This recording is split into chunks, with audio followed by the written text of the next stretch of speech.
Men weren't meant to walk through life alone. In this episode, we explore why true male friendship matters, how isolation steals identity, and some practical steps to build real brotherhood. Are you surrounding yourself with men who sharpen, challenge, and support you, or just drifting through life alone? UPD starts now.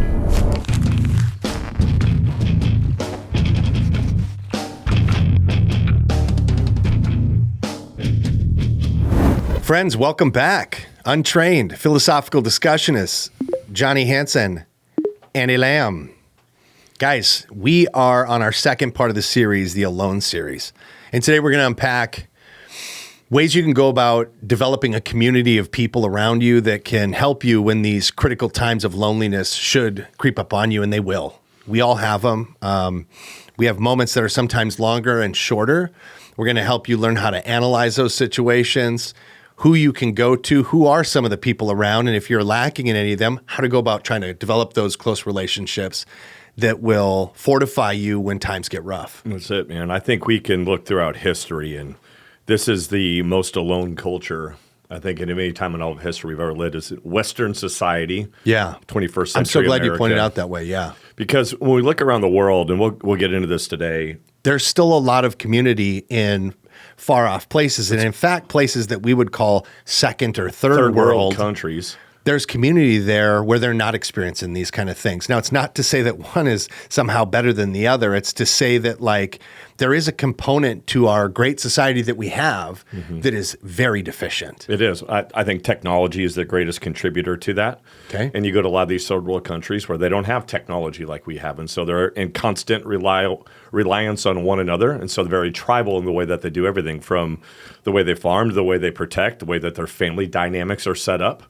And I would say also, arguably, they have their goals are so much different than our goals. Our goal is to have a big house and a fast car and a hot wife. And we set all these weird things in our society that are, you know, these standards almost. You know, I got to have a big trophies.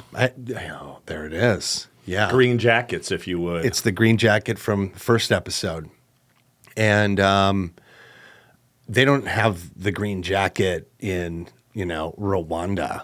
Right. They're still more like hand to mouth with life. Yeah. And arguably they're more dependent on God in those places. You go kill what you eat, literally. Yeah, I mean, and it's going to I'm not just going to go kill what I eat. I'm going to need Andy and 13 other guys, cuz we're going to have to circle up and get food that we're then going to share with our entire family. Exactly. Or if I got a house that I need, you know, if I have a child who's getting married and he's going to marry his bride, we're probably as a community going to come together and build up their place where they're going to be. Yeah, it's funny. It's like you think about, not to get off track here, but like dating culture.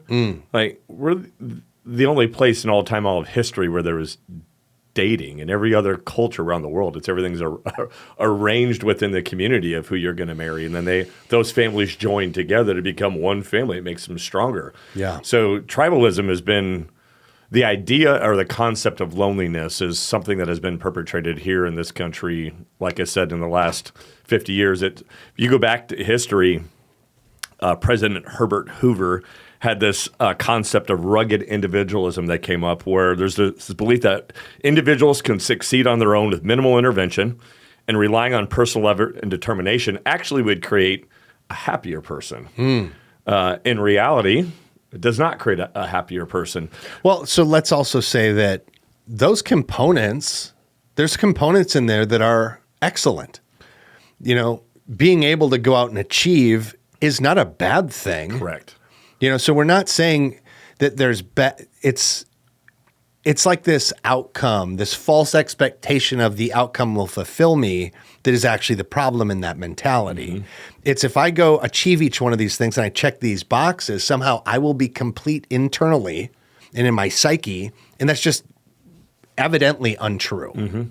Well, it is good to be self-sufficient. Of course. But the concept that they're posing there is, as a person that's self-sufficient, is you will find the maximum joy in life if you can just go and do this all by yourself. Right. Then you'll have reached the pinnacle if you can just have a hand and be able to do all these things. That's that saying is a jack of all trades, master of none. Is just I have the capabilities of doing a lot of things, and by somehow, if I figure out how to do all that, then I'll have achieved some level of individualism that I'll just be okay on my own. And again, not okay. I will be complete. I will be full.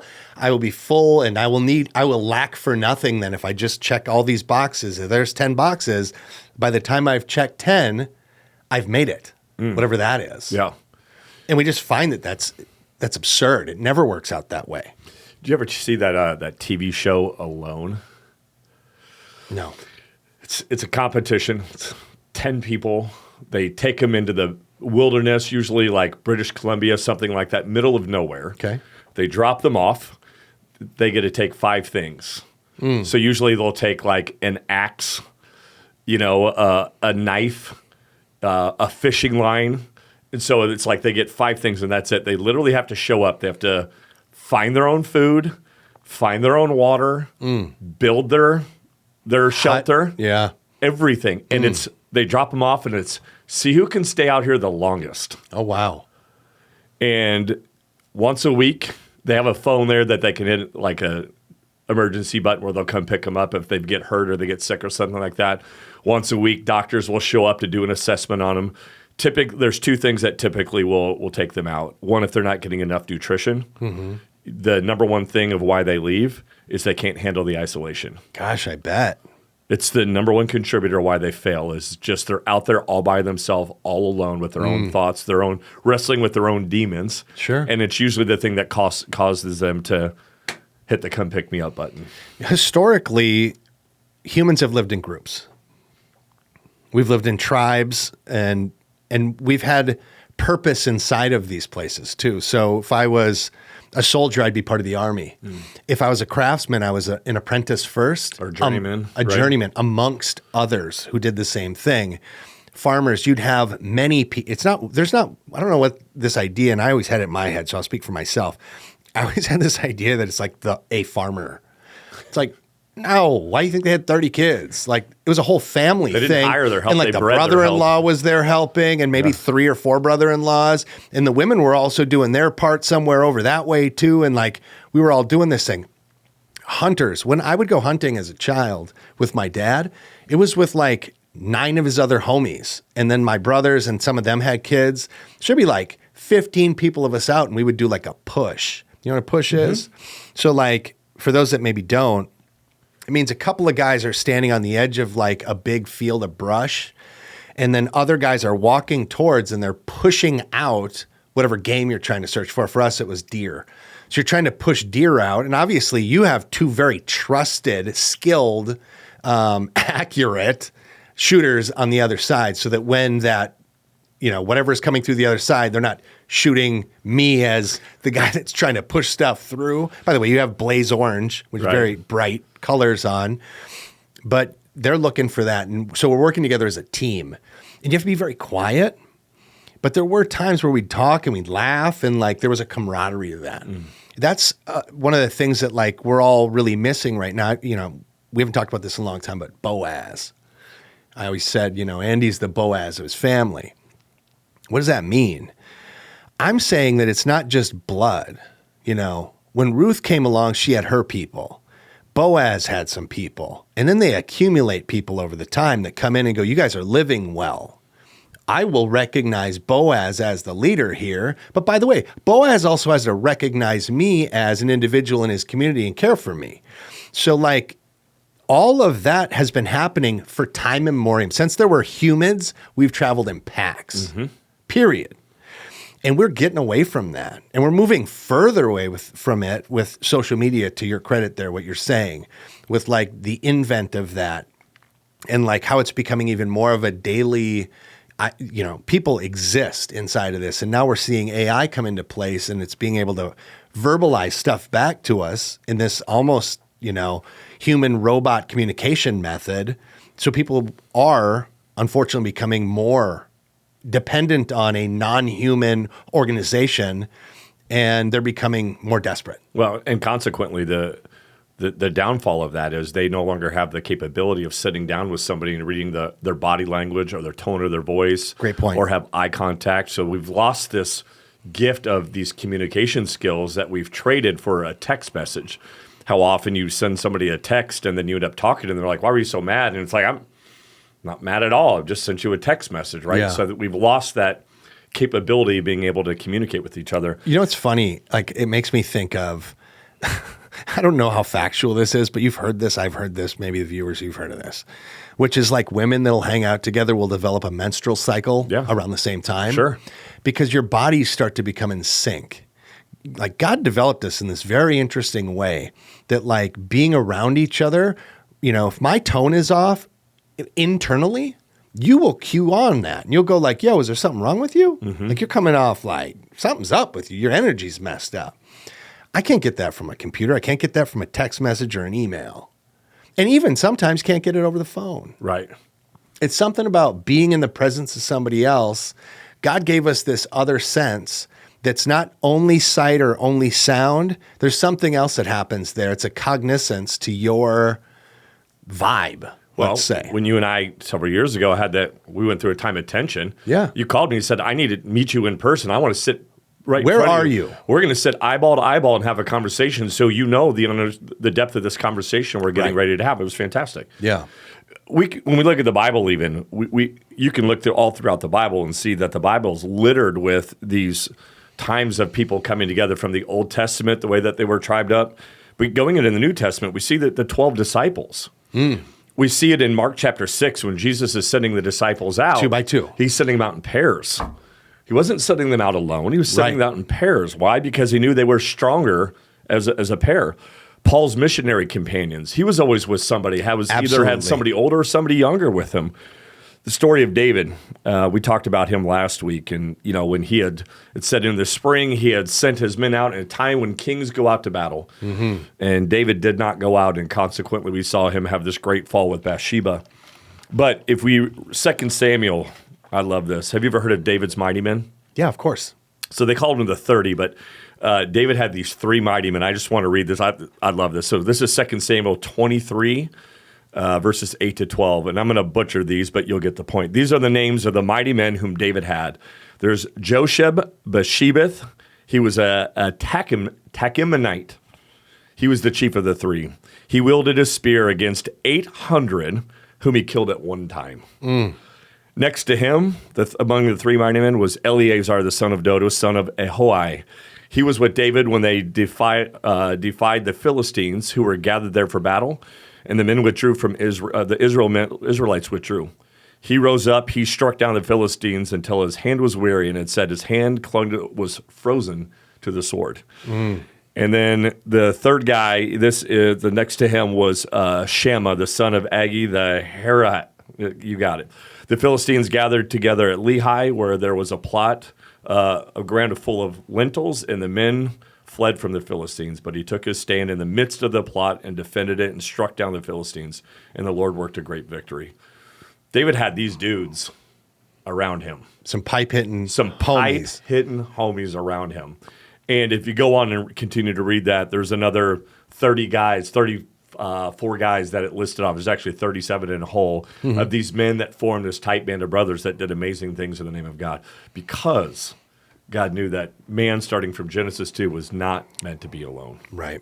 I love that. I think in like kind of this, you said it, Western civilization, this modern life that we live, we have a loss of deep bonds.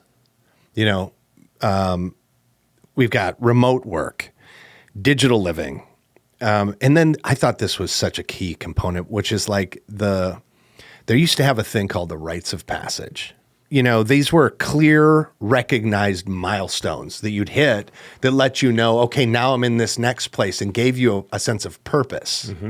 And we just don't seem to have those moments where like the physical, communal, and symbolic things that like if you were in a tribe, you become a warrior. So I'm now ready to protect the people. I'm going to be trusted with some people because I'm an adult now. And like your mentality would be given this opportunity where people would go, I'm going to now trust you with this. And it gave you that kind of, like we're talking about, like a fullness, like now I'm purpose driven. Okay. Absolutely. And I'm going to have to provide for people. I'm going to be given this responsibility. And as a young man, that was like honored. And it was sacred.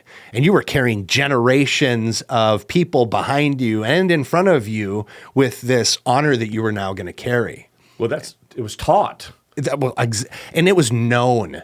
And it was like everybody recognized it. And then from then on out, people would treat you differently. There were expectations on you. You were no longer a child. Now you're a man. And you knew, because it was clear cut and defined, here's what's going to be expected of me now. And you have to start living up to that. It is. There's an estimated over 10,000 tribes worldwide till today. And I was reading through some of these rites of passage. I'm glad you brought that up. Yeah. There's this tribe in Africa, and you might have seen this before, where these guys will jump 20 to 30 meters off a platform with nothing but vines tied to their legs. Yeah. Right? You see those guys? And it's not like a bungee. It's like they jump and it rips their legs out. But that's their rite of passage. There are boys undergoing public circumcision is a rite of passage. Holy smokes. In Australia, they do, it's called the walkabout. It's a month-long walk through the wilderness. Yeah. They do bare-knuckle boxing matches. I mean, there's a lot of these rites of passage. One of the more famous ones I want to look at, who I love, the Spartans. Yeah. At age 7. Sure. They enter this thing called the Agog, which is it's a military educational system. So they live in barracks. They are then trained by older men, and you can get into the homosexuality stuff that was happening within that. But even within like their mindset and their culture of that, for them it was still about the formation of a man. They trained rigorously. They formed these units called herds, and then at age, I think it was 14, they would send them out on their own. And they would send them out in the wilderness, and you go hunt and kill. And if you hunt and killed and you brought it back, that was like the end of it, where you were then. And if you didn't, that was it for you. Just run off to somewhere else because you're banished. Yeah, but these bonds were reinforced. Yeah. There was sparse food. They were physically punished. But loyalty and what you said, this was just instilled into them. Like this wasn't an option. There was no fatherless home happening at this point in time. Sure. Right? If you had a fatherless home just because your father got killed in battle, and the community would then surround. That's exact. You would the be families. Received in. Oh yeah. There was no, you're over there all by yourself. Yeah, there wasn't a social net like we'd have now, where they go, somebody's going to drop off some money on a card that you go use to buy things. It's like other men then stepped in because they honored your father so much that they wanted to like honor him by being a part of the family and raising the kids up still. Having said that, I want to just shout out to those of you guys who are mentors, who have made the decision to sacrifice some of your time to step into the role of a father figure for somebody who does not have well done. Well done. Keep that up, because that is you are stepping into the gap of a major thing that can change the lives of kids. And so continue to do so. You're such a blessing to your communities for doing that. I love that you said that. Yeah. Vikings. I know you'll love this, man. So they had these Viking groups out there. Well, they were elite mercenaries, but they formed a strict set of code of conduct. Right? You have the Knights Templar military during the Crusades that formed around this as well, as that they created these groups of men to prepare them for battle. We see that in our military. We create groups of men. It's all throughout history. Well, and you've said this before with the phalanx, which is like there's a dependency.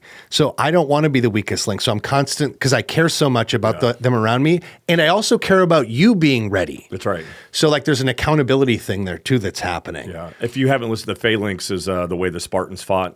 They were one impenetrable shield. The person on the left protected the person on the right. And so they trained for that, and that's what the phalanx was. Yeah.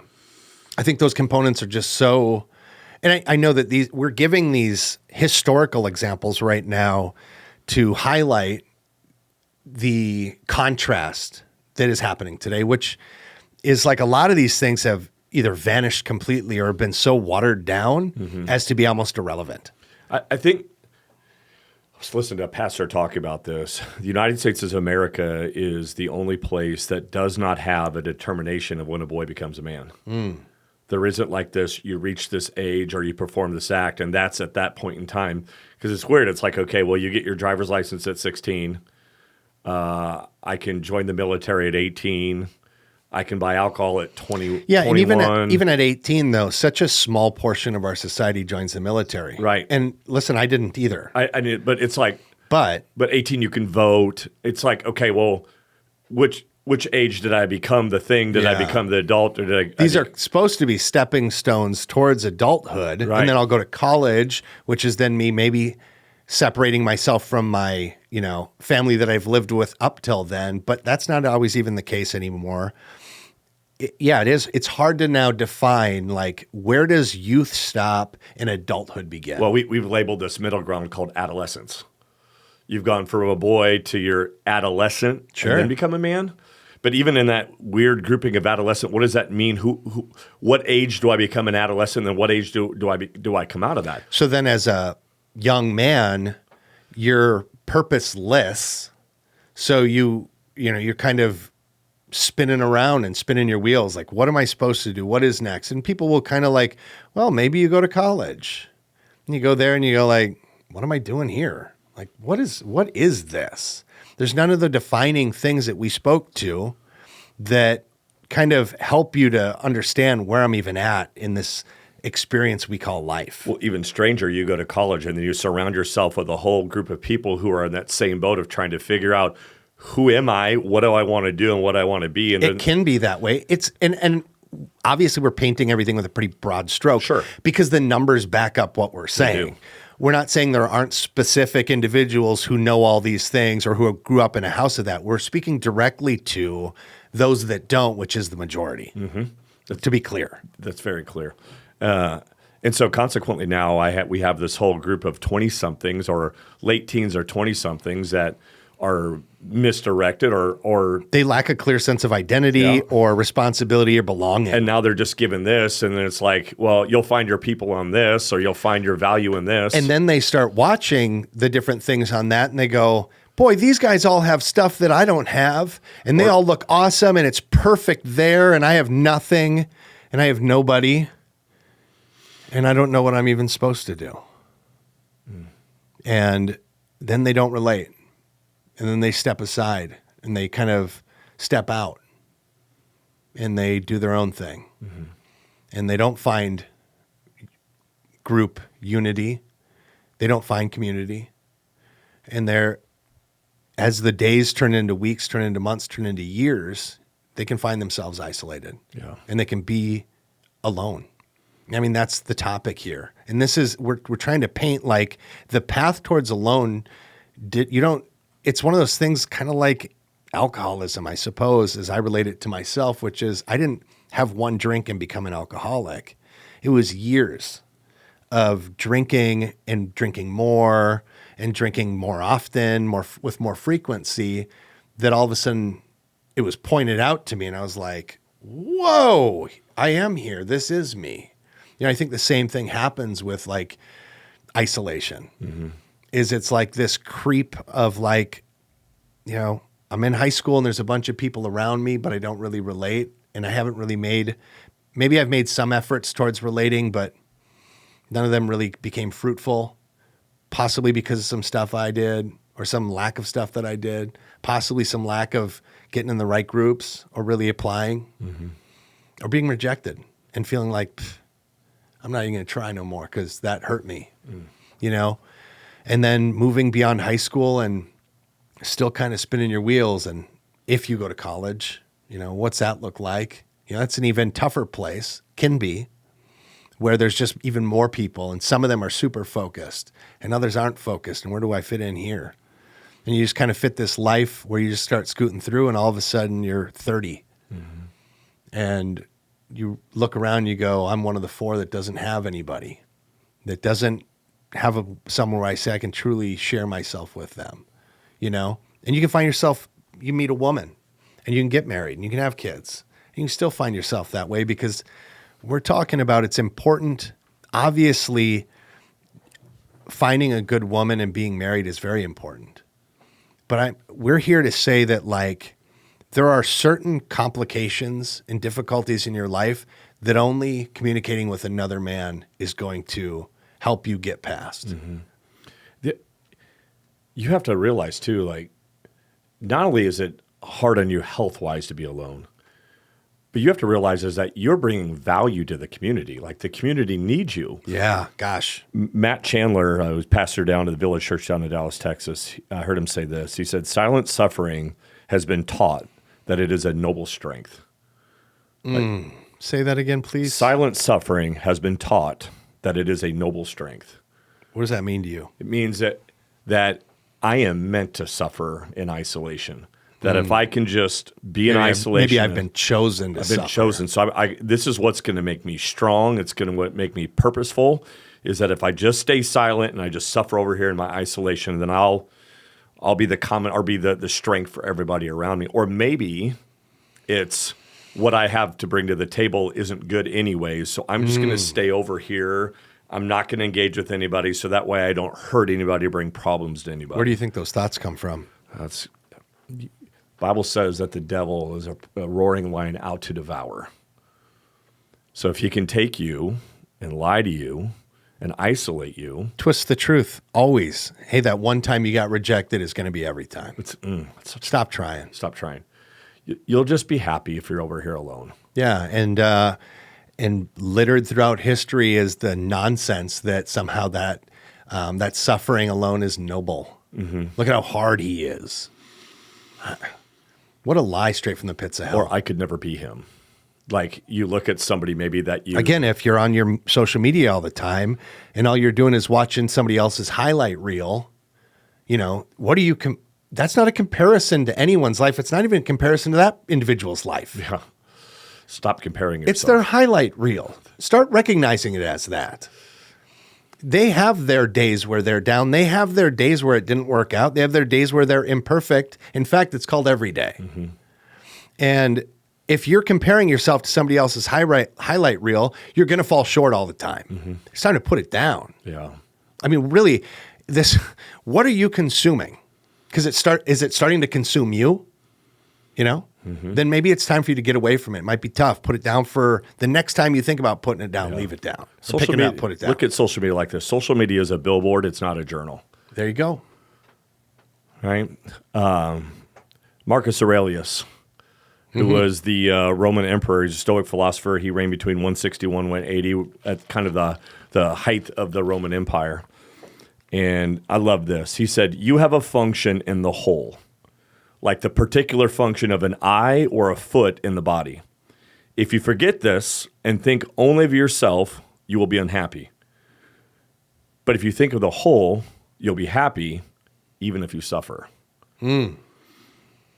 What I love about that is that he's not promising you, he's not saying that you won't suffer. That you won't suffer. He's not saying that if you have friends and you have companions, you won't go through hard things. But what he is telling you is you'll be happy in the fact that you are part of the community, and then you're not suffering by yourself all alone. Nobody was designed to suffer by yourself all alone. We were talking to Aaron, who you're going to hear the interview with, and one of the things he talked about isolation that a lot of people don't talk about is the unhealth of it. And the thing that he brought up, he said, being alone is like smoking 15 cigarettes a day. God, that stuck out, didn't it? What it does for hypertension, blood pressure, shortens your life. It shortens your life up to be alone. God created us to be in community with one another. Yeah. And what I like about going through all this, our boy Dietrich Bonhoeffer. That's a guy. He wrote this book called Life Together, and he said... Dietrich Bonhoeffer was a theologian who lived in Germany during the reign of Hitler. They didn't like that stuff then. He spoke out against what Hitler was doing and was killed for it. So he wrote this book called Life Together. He said, who is alone with his son is utterly alone. But it is the grace of the gospel which makes us members one of another, that makes us confess our sin one to another. So he had this mindset of why I'm in communion with you is not just so that I can be there with you. It's so that I have this person that I can confess the hardships that I've gone through.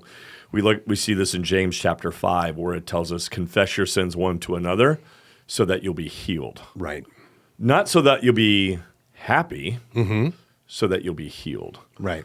The only way that I'm able to get out of that 10% we've talked in here before is that I have to have some dudes, some people in my life that I can confess and share these hardships with. I wrote it like this. True friendship requires ruthless vulnerability amongst trusted companions built through shared challenges. I'm going to repeat it because I really kind of work these words out. True friendship requires ruthless vulnerability amongst trusted companions built through shared challenges. Ruthless vulnerability. Yep. Walk me through that. This is a development. So again, this takes time. It's going to take time. So I start with telling you a little something. I'm not going to start with the number one thing that's nuts about me. I'm going to start with number 100. And I'm going to see how you respond to it. And I'm going to see how you respond to 99 and so on and so forth. And we're going to develop this ruthless honesty because for every single time I share something with you, you're going to share with me. Whether you relate to it or maybe something that it reminds you of in you that you are working on. Mm-hmm. And then we're going to work on those things together. And it's when I run into something else that maybe in the moment causes me shame, but I do it anyways. Mm-hmm. And then I trust you so much that when I'm struggling with that shame, I still bring it to you. And I go, I've been trying to work on this thing, Andy, but I did it again. Yeah. I went into my trailer and broke half my crap because I was so angry and I'm ashamed of the way I behave like that. I don't want to act like that anymore, man. Yeah. And I had gone a long time without acting that way. And I don't know what the heck's going on with me. And you go, well, let's talk about how your life has been recently. I have noticed you've been a little more tense. It's been going on for a little while now. What do you think is the catalyst of some of this anger that you're having? Are you emptying your garbage? And we'll start analyzing what the heck's going on with me. And that's me being ruthlessly vulnerable with you, saying, I'm ashamed of myself right now and the things that I've done, but I'm still going to share with you. I'm just going to put aside my shame for a minute. I'm going to share with you, be damned with what the outcome is. Mm-hmm. You might reject me, but it's unlikely because I've shown you all those other 100 things and you never did then. Why would you now? Mm-hmm. So it takes time, again, amongst trusted companions. Yeah. How do you build trust? Time under tension. Yeah. So we've had these experiences, these shared challenges built through shared challenges where we've experienced things. I've told you things, but then also through that time hanging out, we've experienced things. Yeah. And I've seen how you go through them, and you've seen how I go through them. So we're better able to analyze each other and meet each other in our places where we're weak. The ruthless vulnerability, I love that. What it does, it removes rejection. Because I really believe the number one reason why guys isolate is the fear of rejection. Is I feel like that if I tell you the innermost, the top 10 craziness of what I really think and believe, that you're going to push me away, and I'm just going to be right back here, right where I thought you were going to keep me. And so instead of me putting myself out there, I'm just going to go ahead and believe the rejection before I even do it. Yeah, this is just, it's Proverbs 27:17, iron sharpens iron. Mm-hmm. Like a true friendship is going to sharpen both parties. It's going to sharpen you and it's going to sharpen me. Our friendship does that. We're evidence of it. It's like the longer you and I are friends and we really challenge each other and we are ruthlessly vulnerable with each other, it makes us better men. It makes us better husbands, makes us better fathers, makes us better business leaders. Ain't that it, though? Ain't that it? Because I have someone that I can trust with some of the inner stuff that I didn't think I could. And when I couldn't, that leaves me isolated and out here on my own little island. Yeah. My wife needs me to have you. How do we develop? Of course. My kids need me to have you. That's right. Right. And the thing is like, you can find this. I want to make sure that we highlight this piece, which is, as men, you got a wife, you love your wife, I love my wife. But initially, when a guy really has a good buddy, the wife can get a bit jealous. Oh, where are you guys going again? You guys going out again this weekend? And over time, and over our time as friends, our wives, they kind of start that way. Because they go like, you're spending all this time with him. You're spending time with me anymore. Not because they think the time we spend is bad. It's because they're just jealous of the time that we have. Away from them. Part of that, yes. I think it's multifaceted. I think another part of it is like, you have this thing that you like. We liked fishing. Yeah. And that was the genesis of our friendship was in fishing. And it's like, we're going and doing this thing and we're having fun and we come back and we're all jazzed about it. And they sat at home all day or whatever they did. My wife went to work all day and then you and I went fishing. I come home and I'm like, God, you don't believe all the fun stuff. We were talking about this and that. And she's like, shut up. And the next time she knows that she's going to have to deal with me coming home all jazzed up again. And she's going like, you're going to go out with him again? I guess I'll set aside 2 hours when you get home for me to hear all your crap. Jeez, you never shut up. So like there's that piece too. So anticipate that. The thing I went about doing, and I still do, is I make sure and I highlight the time that I do spend with my wife. I'm excited when I'm with her. I'm spending energy with her also so that she's all filled up with the energy she needs from me before you and I go and we go do our guys stuff. Yeah. So that when I'm coming home, she's not lacking in the house. So it's like lead at the house first and then you can do this. So I want to point that piece out just because I think that that's sometimes overlooked too. Like in a guy friendship, your wife's going to go like, oh, what's going on here? And you'll go, if you are making sure and anticipating that, you don't have to come in at I got to defend my friendship. It's like over the course of time, she'll see the fruit of that friendship and she'll understand why that is. But initially, especially when you're young and you're jealous and dumb, like all of us were, you got a friend, you're hanging out with them all the time.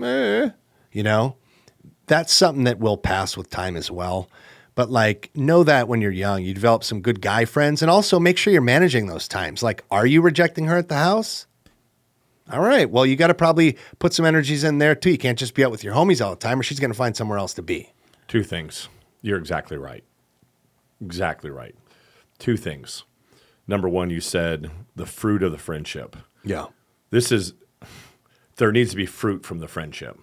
Absolutely. Right. So if you're just going, well, this is my good friend I go spend time with. If there's no fruit that comes out of that, meaning it's just, the guy that drunk nights and strip clubs. It's just emptiness, right? That's not what we're talking about. I just got to cut loose, honey. Yeah. No. We're not talking about you getting away with the boars on Friday night to go out to the bar. Right. It's not what we're talking about here, right? We're talking about me going and spending quality time with a person that is me and our ability to connect in a way that I get to just share the challenges and there's a push back and forth, but I know that you're a follower of Christ and I'm a follower of Christ. And at the end of the day, we have some guidelines from where we're going to protect ourselves. So places we're not going to go and things we're not going to do because I want to protect my home. That's right. So number 1 is the fruit, but number 2 is you need to build equity at home with your spouse before you have the freedom to go do this. Meaning that she needs to know that she can trust you. Yeah. She needs to know that you're for the family first. She probably needs to trust the friend too. Absolutely, she does. But how's she going to go about doing that? Time with that friend too. There it is. Right? This can't be the guy that, you just met, down the road and she's never met this person before and you don't want to bring him around the house. He's a bit of a partier. He comes in and he's a tornado in your house and he's all this other stuff that's not peaceful. It's not some of the fruit that she's going to want you displaying later. If he's a jerk. And I'm going to go a step further. If you're a married guy, the guy you hang out with should be another married guy. Boy, that's about right. It'd be tough to go hang out with a single guy because that single guy doesn't have any guidelines or expectations for what he does. And he may be a man that loves Jesus. That's fine. Yeah, it's not that you can't hang out. We're not setting any boundaries telling you what you can and can't do. You're going to live your own life. Yeah. We're trying to say what is what we think is a discerning. Be wise. Yeah. Be wise about who you spend your time with and who you give your ear to. Because whatever you do when you're away from the family is what you're going to bring back home to the family. There it is. As well. That's that fruit. Yeah. And so when I come back, I want to be able to go do these things so that when I come back home, I'm refreshed and able to love and lead my family well. That's right.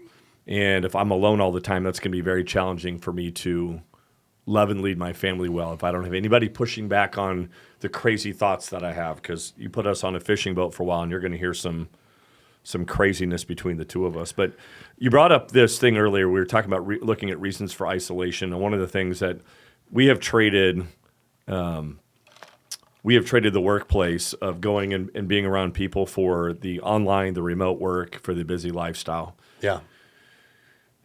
I don't see that changing. Okay. By the way, I don't see anywhere we have AI, we have technology more performing. I don't see those work habits changing. In fact, I just see it going more in that direction. Okay. So the question that we need to look at is that if that is your job, if you are a remote person, you are a social media editor, you are whatever it may be, you work in a cubicle. You're going to need to do some things. Maybe it's going to take some extra steps. You have to be intentional. A lot more intention behind what you're doing in order to work your way out of this. Because your day-to-day is the mundane, it's the aloneness. And so understanding the culture that you live in, I think it's imperative that you recognize it. And then you're going to have to be a little bit more intentional, getting more involved with things, taking steps maybe a little bit more riskful. So what are some things guys can do? I'll always say this. I believe the church is the first and foremost place where you're going to look for the people that you're going to spend the rest of your life hanging out with. You're going to spend eternity with them if you're there. Yeah, I mean, I look at it like if I'm going to look for a spouse that loves Jesus, I probably don't want to go looking at the bar, right? Because it's going to be maybe. I met my wife at the bar. Listen, I'm not saying I can't. I just want to be super clear. Yeah. Enough said. But I'm not saying it can't happen, obviously. But, it's like if I'm looking for a companionship of somebody that I can do life with, and I'm going to go to the places where I'm going to find the best potential outcome. Yes. And by the way, she was in early, after work, early at a bar I worked at, friends. And she didn't know the Lord at that point. And she didn't know the Lord. This wasn't a cocktails out with the girls hookup thing. This was hey, I'm here with a girlfriend and we're talking about life. Yeah. And we're going to have a drink while we do it. Yeah. So we have to, when we look at taking the risk of this, you have to be willing to say, I'm going to put myself out. The first person I talk to may not be the person. Again, where are men going to do this intentional shared time?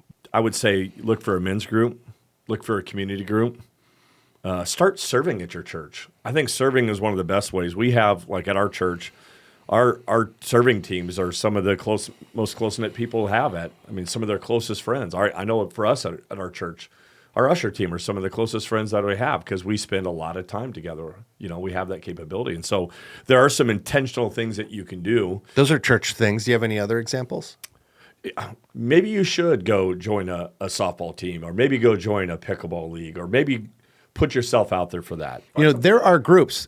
As I was driving here today, of course, there is a 50-man bicycle riding crew taking up both lanes of the road so that we can all go 16 miles an hour behind them. Every Sunday morning on my way to church, they come down my road. But I guess if you like that, you can do that too.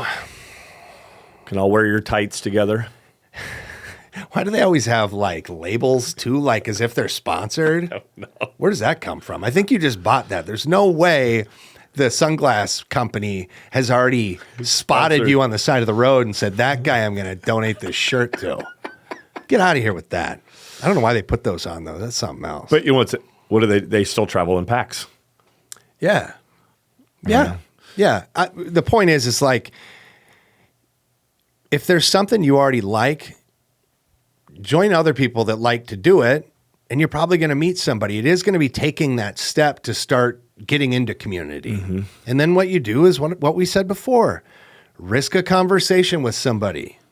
Or, maybe you sit in the back of a group of 10 and you start listening, and all of a sudden you hear some guy saying something that you relate to, and you go, yeah, I've had that before. Mm-hmm. And then you pull them aside. Hey, man, how'd you get through that?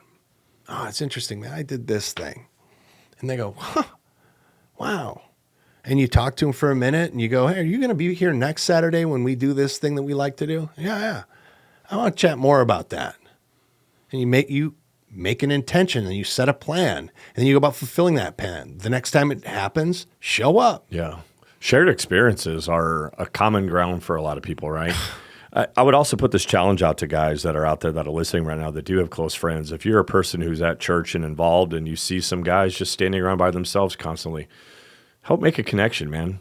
I think that's a great role for older guys in the church, is to become connectors, right? Be those guys that are open and aware to what's happening around you.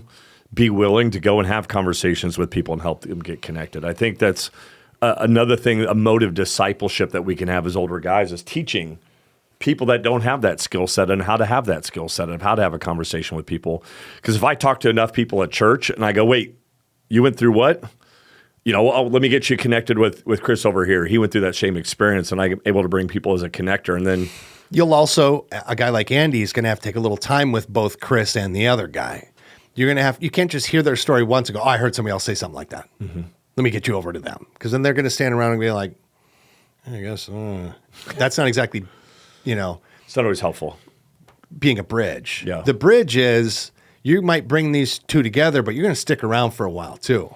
And you're going to help them explore that early part of their friendship. Mm-hmm. Yeah, you were saying that too, weren't you, Chris? Tell us about your thing. And you're engaging too. And then now he can it takes the pressure off this third guy to need to explore it. Because you might be the great conversationalist. You are. And then these other two guys maybe don't have that skill set, but they'll develop it. Mm-hmm. And then they'll start talking about things. They're talking to you, frankly. But all of a sudden, they are both listening to each other. Mm-hmm. And they're developing some commonalities. And then the next time they see him, they go, hey, how are you, man? And then they maybe start on their own this time, and you don't have to be there. Yeah. Yeah, but that's going to be important, too. It is. And here's another thing, use discernment on the next thing I'm going to tell you. Please, what does discernment mean? It means common bloody sense. But when you ask somebody, how are you? How are you really? Discernment means I'm not going to do that in a space of 30 guys, try to have some deep emotional thing if we're all there playing softball, maybe not. Mm-hmm. But if I do see a guy that's hurting on that, I might try to catch him out in his car by himself. Hey, man, how you doing? Mm-hmm. Really?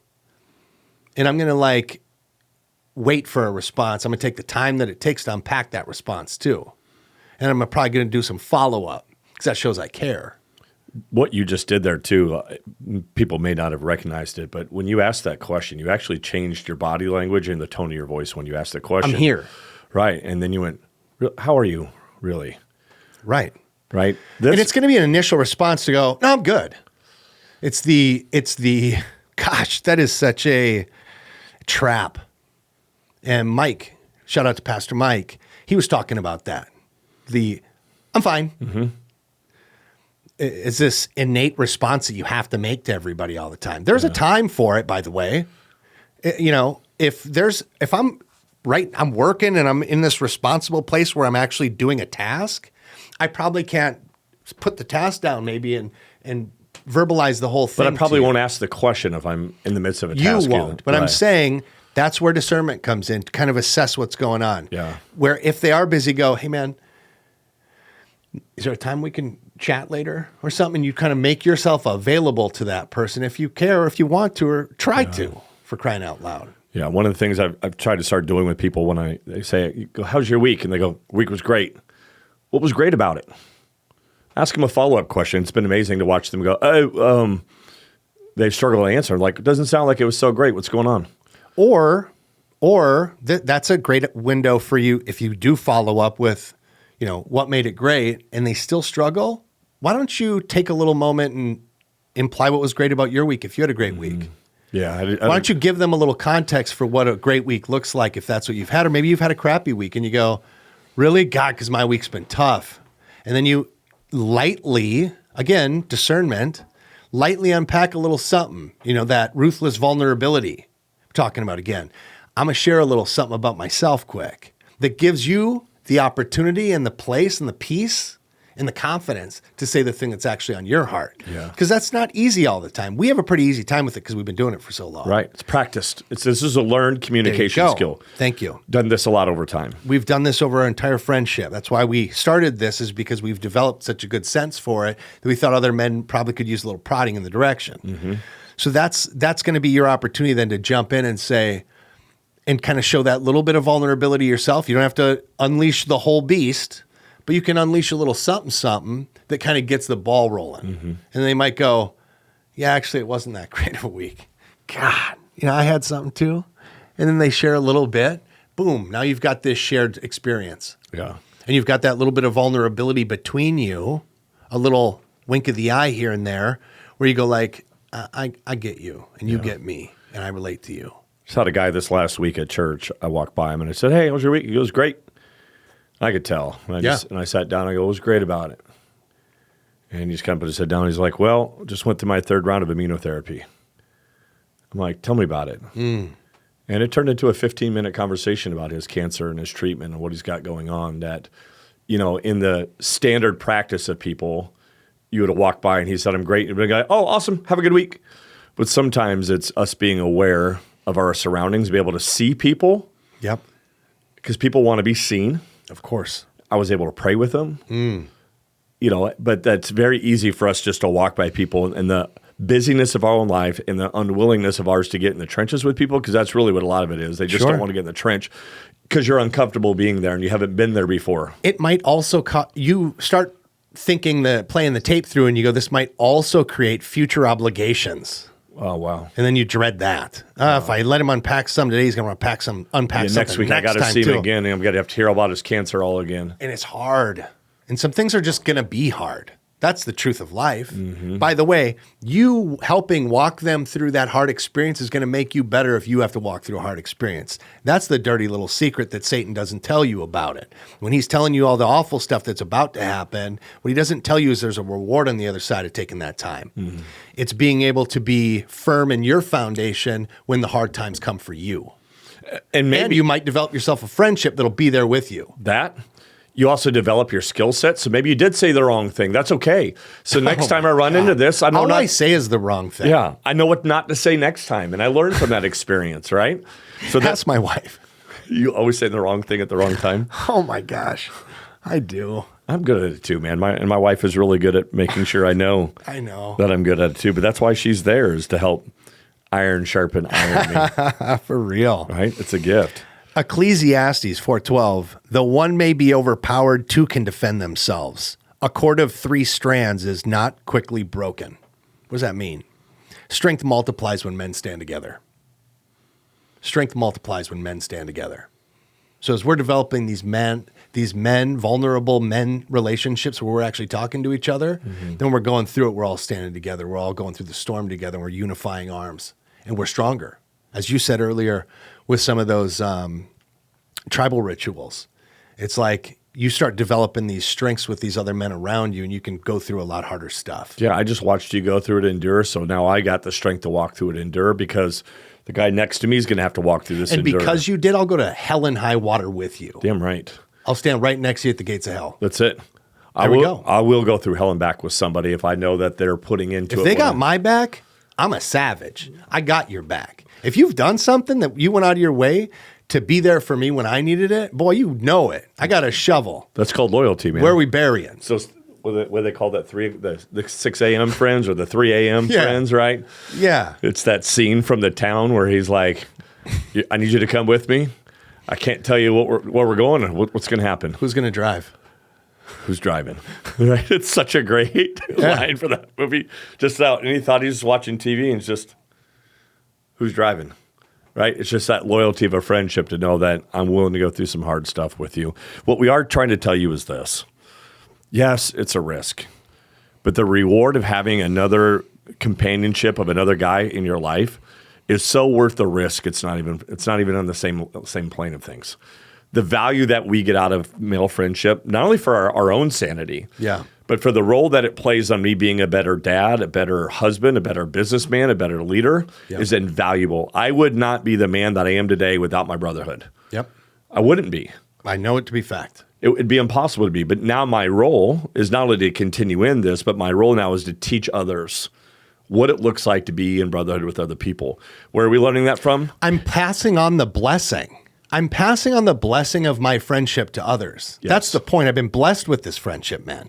The reason why I'm overjoyed with it. So I want everyone else around me to have this experience because I know how much better it's made me. The reason why we read all this stuff is because we're not the only people in history who have thought or taught this. Great point. We are learning from people all places millennia ago. From different places on the earth who reigned at different times in different cultures and different communities. These are tried and true ways to go about having a successful and the best version of your life. All men point to the same thing. That's it. Every one of them will tell you the same thing. Man is not meant to be alone. Yep. So, you got to ask yourself, is your church a brotherhood that truly knows you or just a weekly event with strangers? I think to go back to if I'm going to a church and I'm just going. And it's just a thing that I go to, and then that's it. I let it wash off me. If you're in church, are you going there with the intent of developing these core friendships? Because if you truly believe, and that's why I'm assuming you're there, or if you're becoming to believe, this is the point that you're there to point it out to you, is to develop the relationships now that you'll have for eternity. That's it. So are you going there just hoping to watch a show, or are you going there with the intention that this is my community? These are my people here. And I'm going to develop these relationships that'll go forever on, with people that believe the same things, that identify life the way you do, and that can be there when the hard things come, because they're coming. Well, that's the promise, the one great guarantee in this life, that in this life you will face trials of many kinds. That's it. You will. If you've been longer than 15 minutes on this earth, you've gone through something hard already. God also wants to be there with you. Let me say that. Boy, God is there. Make that clear. He's always with you. And, Andrew Schultz, the comedian, So funny. He's got a great clip. I showed it to you guys earlier today. He reads from Isaiah 41:10. Fear not, for I am with you. Be not dismayed, for I am your God. I will strengthen you. I will help you. I will uphold you with my righteous right hand. God meets us in our loneliness and helps us to reconnect. I can't hear that unless I have the Eminem Soundtrack playing in the background. playing in the background. If you read this, left, come on, left, right, left. yeah. God meets us in our loneliness and helps us to reconnect. So if you're lonely, ask God to put some people in your path and open your eyes very open and start seeing the people that are interacting with you and start interacting with them. Again, start small. It's one step at a time, always. Good point. It's just one little thing. And have some grace on yourself. Not, that saying Rome wasn't built in a day. You're not going to build a Andy, Johnny, David, Jonathan relationship in the first time you ever hang out with somebody. And you can't share every single deep, dark thing in your heart in one conversation. It's going to be a slow migration into a great friendship. It's a developmental thing, and it's going to go on for the entire time of your life. And then, if you're a Christian, this is the beautiful thing, is it goes on into eternity. So, go about taking that first step. And are you somebody out there, now I'm turning it to you, viewers, listeners, how'd you go about developing friendships? Maybe we haven't touched on some things that you think were valuable. Please comment on them. Obviously, like we've said a million times, like, share, subscribe, and comment. Comment about something like this. What did you experience in your life that has developed the closest relationships? What has developed your brotherhood or your sisterhood if you're a female watching the show? Plenty of female watch the show. How do you go about it? We don't know. I don't pretend to know a woman's mind.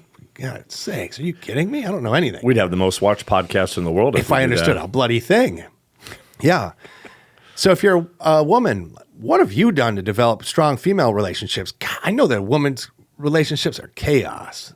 They deal with things way differently. We can slug it out at least. They don't seem to do that. So they just say mean things, and they got to harbor and carry those things or something. We say mean things, and we just laugh about it. I know. I'm being facetious, guys. But we do want you to comment about your experience in your life, because it's going to help other people. If you go to our comments right now, you will see other people commenting on videos and then multiple other people commenting about how those things were helpful.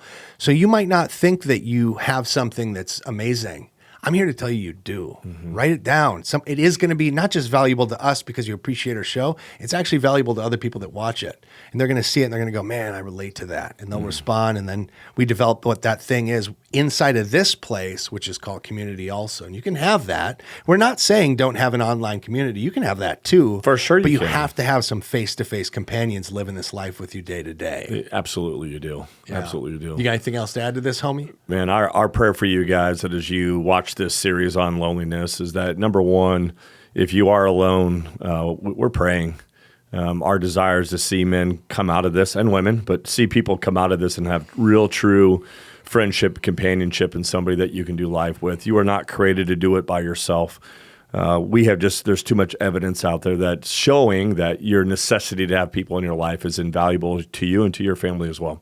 Yeah. And so as you pursue number one, your relationship with Christ first, your relationship with your family second, that you also build some good friendships with people along the way as well.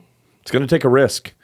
You may not find them the first or second or fifth time, but if you continue to risk and you continue to put yourself out there, I truly believe you'll find a group of friends out there that you can do life with. And in the return of that, you'll find that you'll be more content, more peaceful. And when things get tough, you'll have somebody to walk through those hardships with. I'm going to take my Andrew Schultz moment. Who is Christ? That was your number one thing you mentioned. Mm-hmm. Is that strong relationship with Christ. Who is he? Psalms 27:3. The Lord is my light and my salvation. Whom shall I fear? The Lord is the stronghold of my life. Of whom shall I be afraid?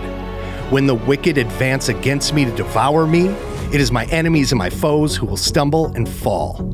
Though an army besiege me, my heart will not fear. Though war breaks out against me, even then I will be confident. The Lord is the stronghold of my life. Of whom shall I fear? Come on, Jesus. What are you doing, man? Drop, David. Give me some Thank tingles you. on my arms. Thank you, David. Guys, thank you so much for joining us again. Like, share, subscribe. We are Untrained, philosophical discussionists. My name's Johnny Hansen. That guy right there is Andy Lamb.